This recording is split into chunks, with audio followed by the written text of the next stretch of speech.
Good morning on Monday, the 3rd of March, 2025. It's 8 a.m. in the Gambia, and therefore coffee time on West Coast Radio with me, Peter Gomez. And on YouTube, our program is sponsored by Jar Oil. In a world where progress never sleeps, one company stands out as the driving force behind infrastructure and energy solutions. Introducing our fuel company and cement producer, where excellence meets efficiency. Jar Oil.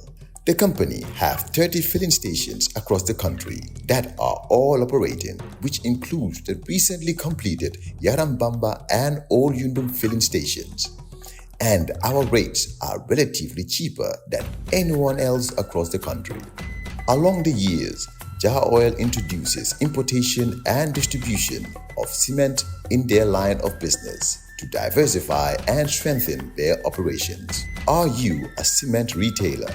At the moment, Jar Oil is the biggest producer and distributor of cement in the country with the most competitive prices in the market. With a focus on sustainability and innovation, we are paving the way for a greener, stronger future. Trust in us to fuel your projects and lay the groundwork for success.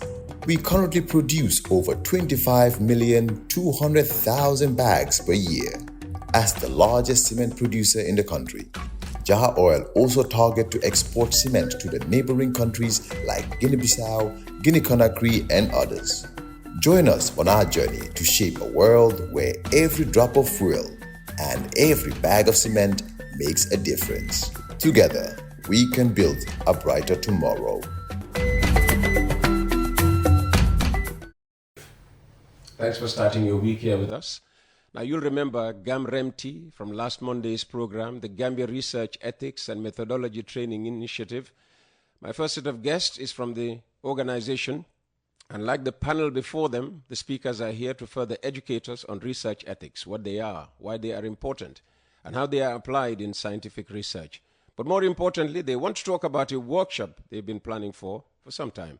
The panel comprises Dr. Jainaba Sawo, investigator on the GamREMTI project and senior lecturer at the Nursing Department of the University of the Gambia, Omar Jaite, trainee in the GamREMTI Postgraduate Certificate Program in Health Research Ethics and Methodology, Alaji Silla, likewise a trainee in the GamREMTI Postgraduate Certificate Program in Health Research Ethics and Methodology, and Chinyenye Agnes Ariwodo, I stand to be corrected, trainee in the GamREMTI Postgraduate Certificate Program in Health Research Ethics and Methodology. Ladies and gentlemen, very gender sensitive, two ladies and two gentlemen. If I may start with Dr. Sisao, just remind us about GamREMTI's mission, its objectives, and its impact on research ethics and methodology in the Gambia. Thank you very much, Mr. Gomez, and then good morning to you all, and also to your beautiful listeners and also audience on the YouTube. As you rightly said, I am Dr. Jainaba Sisao, senior lecturer and also co-PI to the Gambia Research Ethics and then Methodology Training Initiative. This is a grant that we got from Fogarty International Center, NIH, which is a 5-year grant from 2002 to 2027. So every year we do conduct workshop, and this year is our 4th workshop. And then we are also mandated as by the grant that we to strengthen health research ethics and then methodology in the Gambia, because we notice that there is a gap in our institutions, and GamREMTI is here to fill that gap. Okay, so what are the objectives of research methodology or research ethics? Just as we mentioned earlier, is to strengthen the capacity that among healthcare workers in the country, because we notice that there is a gap in our training institutions, in our health facilities, that definitely there is a gap in research ethics, and then there we want to build capacity, we want to sensitize people when it comes to research ethics and then methodology in the country. And what's the purpose of research ethics, and what's been the impact of research ethics in the Gambia so far? Yeah, it's to improve the quality of the research that we are doing, and then to have a very impactful findings on our population. Yeah. Okay. Yeah. All right. So what's the purpose of this conversation this morning? I mentioned a workshop. Is it Chinyenye? Yes. Okay, all right. Yeah, the purpose of this workshop is mainly focused on the community. Our theme this year is on ethical considerations when communicating research with local communities. That is our theme for this year. Okay. So it's focused on the local communities. Thank you. Okay, all right. Can we talk about dates, venue, and other key details? Yes, the date for the workshop is March 11, 12 at the Paradise, starting from 8:30 a.m. to 2 p.m. Yeah, both days. Okay. Yeah. All right. All right. And what other additional information do people need to know about registration and all that? Can I have one of the other trainees? Thank you so very much for that. Basically, as Dr. Jennifer rightly mentioned, this is the 4th annual GamREMTI workshop. So as the team is centered on ethical considerations when communicating research with local communities. The date for this workshop is on the 11th and 12th of March, which is Wednesday and Thursday, it's Tuesday and Wednesday next week, respectively. And it is going to be at Paradise Suite Hotel along the Battle Highland Highway, and it is going to start at 8:30. So, and we want to emphasize on this point. When we say 8:30, it's going to start at 8:30.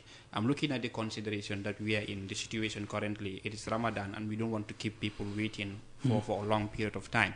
So it's going to start at 8:30, and then it's going to end at 2 o'clock p.m. So both days, that is Tuesday and Wednesday. So, and then our target populations, researchers, those that are interested in research, by ethical scholars, academic scholars, graduate students, and as well as healthcare workers. So anybody that is interested in research, this is a program for you. And if you come, you're going to learn a lot from this workshop. Okay, you're giving guarantees that the program will start dead on 8:30. Are you not inviting, maybe ministers, senior government officials? Because these are usually the people who hold us all up. I mean, you could be there at 8 o'clock. If the Minister of Health, for instance, is invited and he chooses to come at 9:30, you won't start until he is there. So what, you're giving those guarantees. Yes, and ministers always come late. They are notorious, to go to events late. Yeah, so I believe this is going to be an exception. Okay, who is coming? Who are you inviting? Let's put pressure on them to be there on time. Exactly. So we have a whole lot of people that are going to be attending this program. We have high-profile dignitaries that are going to be in attendance. Who are they? Let's name them so that they know that they have to be at the venue before 8:30 for the program to start at 8:30. We are having representatives from the Ministry of Health. Would be the minister is not coming. A representative. The director would be coming. Okay. And there would be a representative from the Ministry of Higher Education, Research, Science and Technology, University of the You can start without directors. You can start without directors. If you invite a director to come and make a speech and he's not there, start. Yeah, you're going to start. So we're going to be time conscious. So if we say 8:30, it's going to start at 8:30, irrespective of whether you are there before 8:30 or not. Okay. So, but we are encouraging people to be there before 8:30. Okay. Yes. Okay. So, and to add into that, the community is at the center of this year team. So, community members are also very well invited to come and attend. So, we have flyers that are already circulated, and you can use that flyer and register. So, if you register, usually there is a place where you should put your email. You should receive a notification email that you have successfully registered. So from that registration, that is you can take it from there so that you will be registered there so that you can attend. Because to attend, you need to register. Okay. Yeah. All right. Okay. Yeah. Sure. Also, we have some phone numbers of people that you can contact if you have issues. You can call on Felicity 3650089 or Kenneth 3850-713. Then we have email gamreti@utg.edu.gm. You can also visit the website of GamREMTI at www.gamreti.gm. You have all your information accessed from there. Okay, all right. Yeah, and then secondly, also participants can also attend either online or also in person. Okay, Yeah, this is a hybrid workshop. Yeah, it's a hybrid workshop. So it's also important for people to mention that when they're also applying, whether they want to attend either online or also in person. Okay. Yeah. So what's in it for somebody like me who might be listening to this conversation on radio and are drawn, to the event, because you're asking as many people. I mean, you just said that this is also for the community. I consider myself a part of the community. But why should I come? What's in it for me? Yeah, it's very important, as Omar highly mentioned, that local community members are also at the center, looking at our theme. Because most of the time, researchers have an idea of what they want to do. But then the communities might not understand exactly what the researcher wants to do. And that's why it's important for us to communicate with local participants. So participants, we see them as very important member when it comes to research, right? So, for example, the informed consent.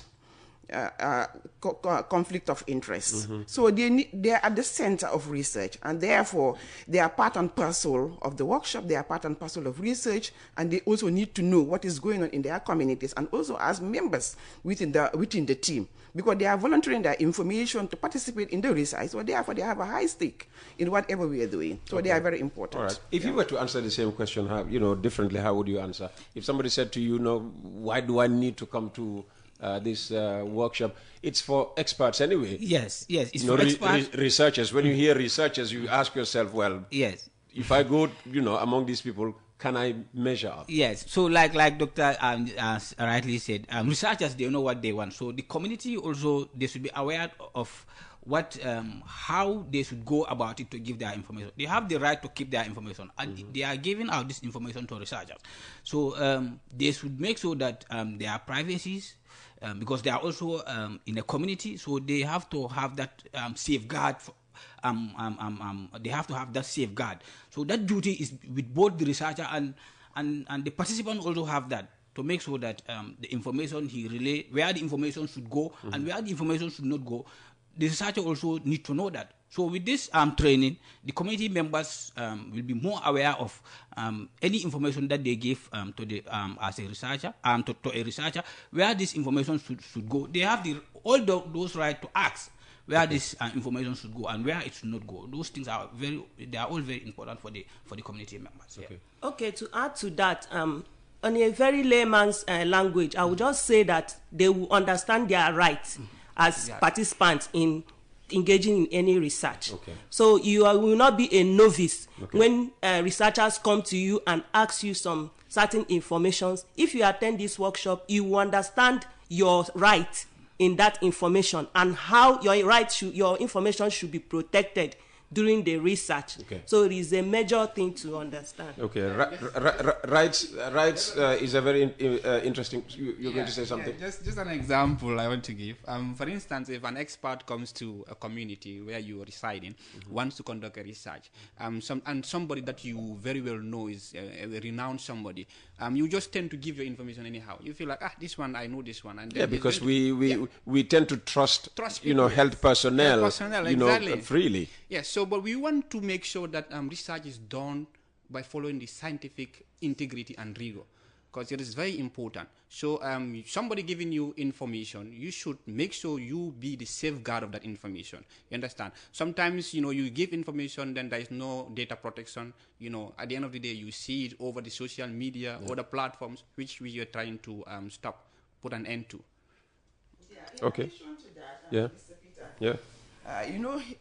in health research, we use human beings as our subjects. So we want to assure study participants that when it comes to that, there is a process that researchers have to follow.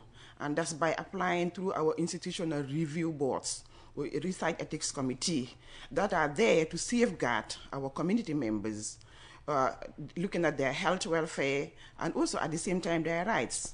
So it's a very rigorous process that researchers go through.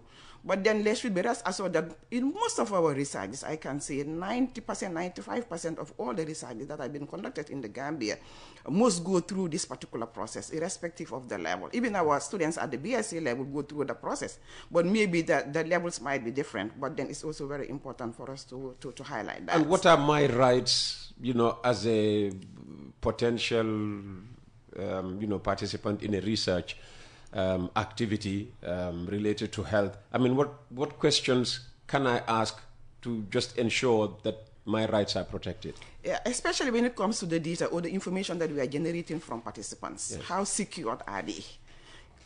When it comes to the confidentiality, hope that that data will not fall into the wrong hands. So we are trying to make sure that the data collection, there is privacy, there is confidentiality in the information that we collect from our participants. So that's your right. You also have a right to say where your information must go.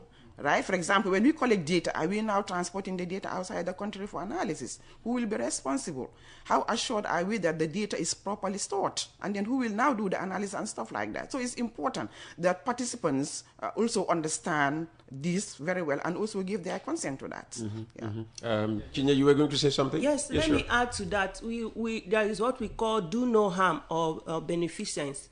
That means that the research you are going to undergo must not cause harm to the participants, which are the community members or any participant. So it shouldn't cause harm to there should be minimum stress to the participant. Their gain should be more than their burden on the research. So it's through these regulatory bodies that we monitor the ethical standards you will use for your research. So beneficence is part of it. Justice is part of it. What you're doing is it are you having a humanity aspect, or are you just trying? For example, if like in a prison, some researchers can go and do research there because these people are already confined, and you take advantage of them because they are vulnerable. So there are a whole lot of issues that rover around it. Those are the things that when you come as a participant, you will learn a lot and you will understand your rights.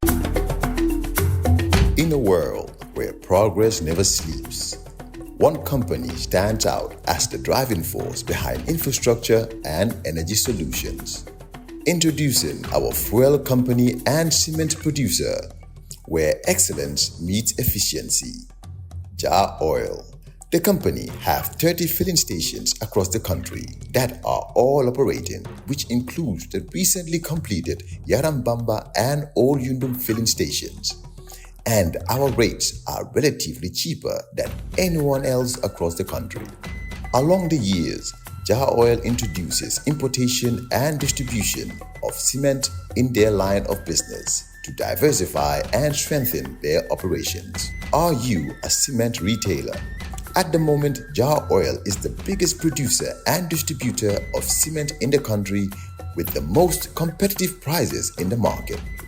With a focus on sustainability and innovation, we are paving the way for a greener, stronger future. Trust in us to fuel your projects and lay the groundwork for success.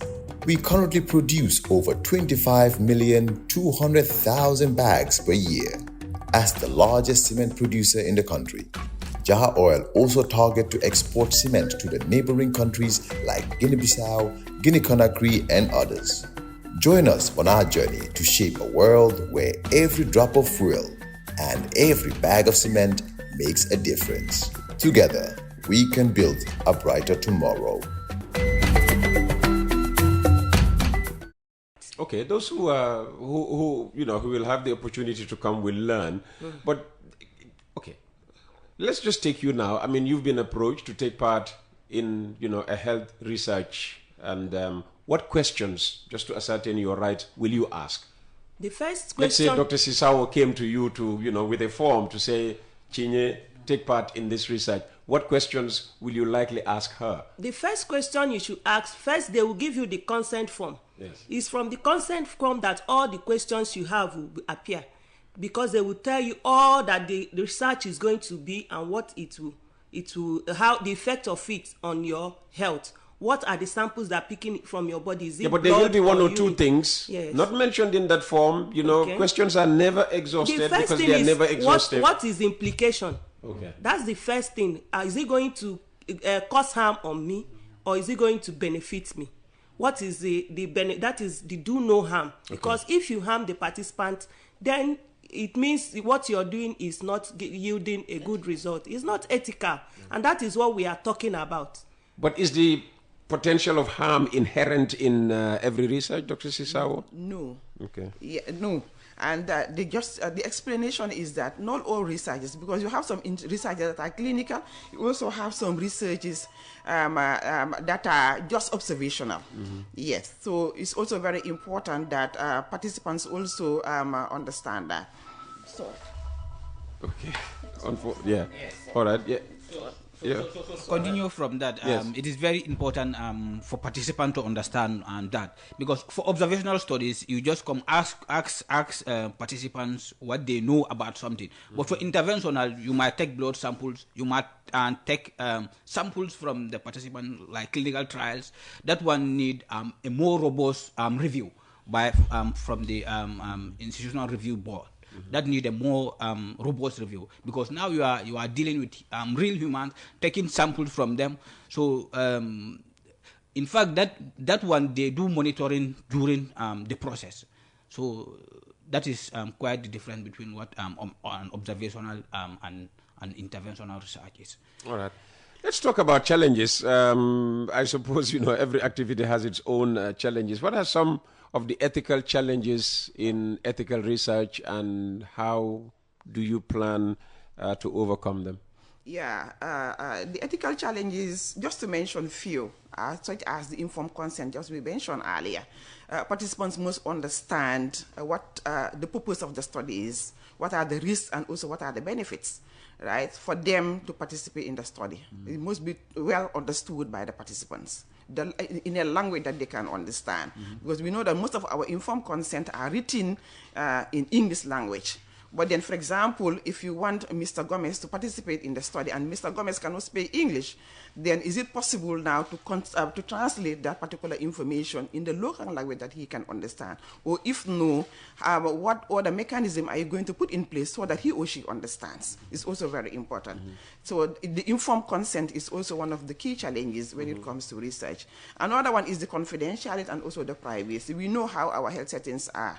Sometimes you are collecting data, you have escorts, you all have other family members that want to know what is going on. So you must also ensure privacy when it comes to collecting data or research in general. And then the confidentiality, as I say, the information that is generated. Third parties or members that are not part of the team should not have access to that information. And then the other challenge could be conflict of interest as well. For example, I am a lecturer teaching at the University of the Gambia and also at the same time having my students as my study subject. So in that particular instance, I am conflicted, right? Students might want to maybe participate in the study simply because I am a lecturer standing in front of them. So those are some of the challenges, and also data protections as well. How well are we storing our information to make sure that people do not have access to those type of information, just to mention a few.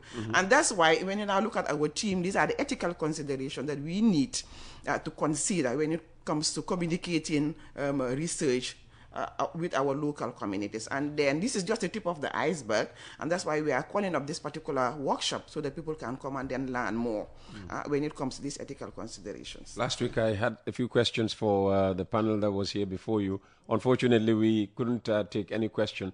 But since this is, as one of the speakers said, this is it also involves the community. Let's take one or two questions from the people.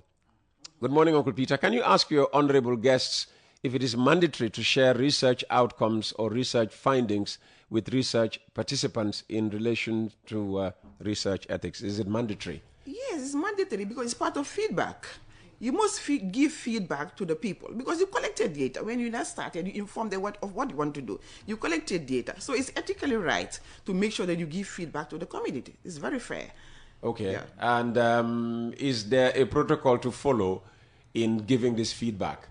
What if something adverse was found out during the study? Yes, that's what we call incidental findings, something that you never expected to appear in your study and then it came up. So there is a way that you have to communicate with those findings with the community. Yes, because they have the right to know what actually were the findings of the study, so that we will now prepare them better when it comes to the designing interventions and also making them they are also well equipped when it comes to information to make the necessary information required thereafter. So GamREMTI has been around for 3 years? Yeah, this yes, third year. This is our third. We 20 started in May 2022. I was told, yes, Yes. on the last program. So Yeah. how has it contributed to the strengthening of ethical research practices in this country? Creating awareness among health professionals and also capacity building. Because we have a 1-year postgraduate certificate in health research ethics and methodology at the University of the Gambia. And this is our second cohort. We have 13 students. So we are definitely contributing immensely when it comes to that landscape. And what happened to the first cohort? Where are they? Are they all working? And Yes, they are all working. They are all healthcare workers ranging from MRC, Minister of Health, UTG itself.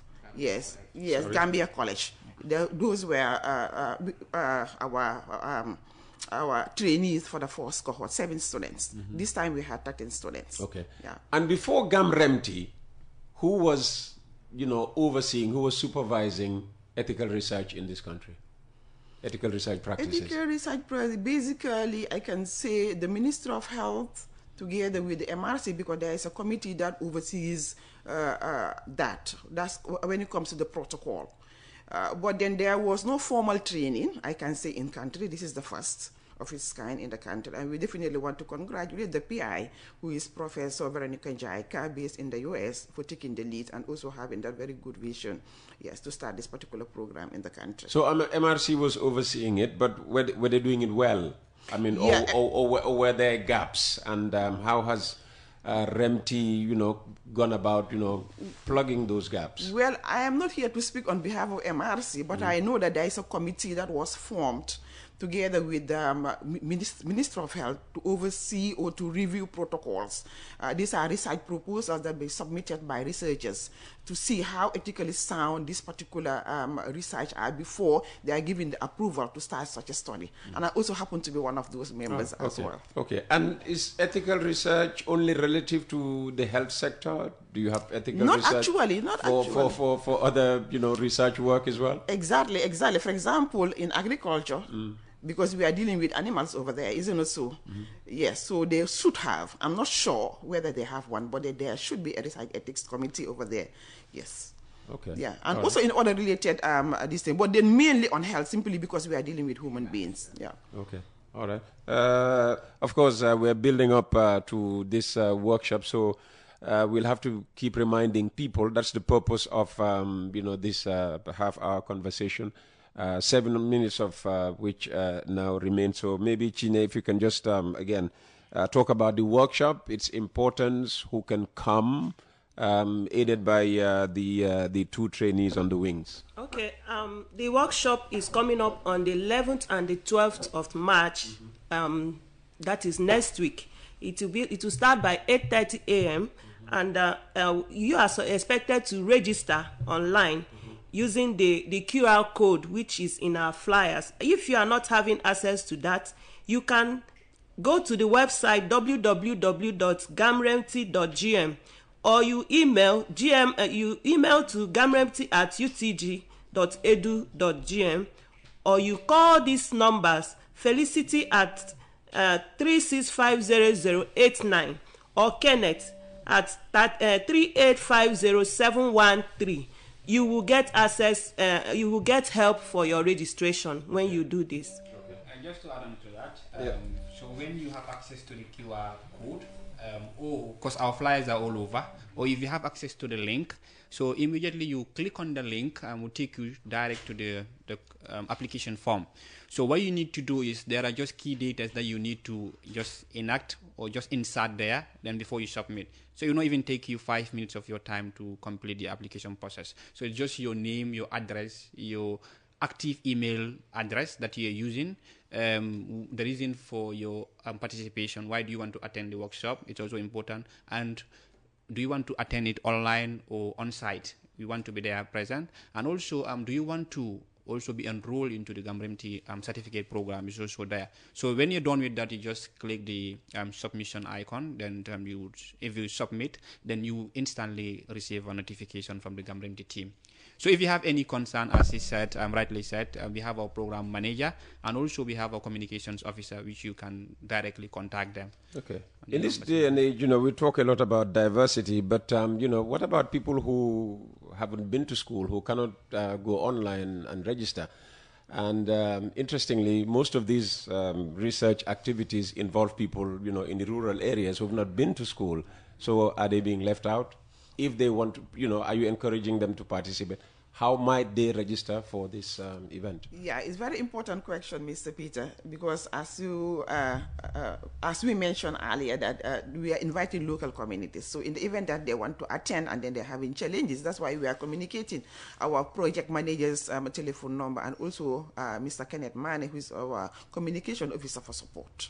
Okay. Yeah. All right. We have 4 minutes. I don't know. Maybe you want to, hammer home a point. Okay. All right. Let me add. After the training, the participant will be issued certificate. So this certificate is a requirement if you want to apply for the certificate program. The certificate that will be issued after the workshop is a requirement when you want to apply for the postgraduate program. So it is important for those that want to do the program and the postgraduate certificate program to come, so that they can get their certificate from the workshop, because it's a requirement for them when applying. Yes. All right. Some closing remarks now in the remaining 2 minutes we have.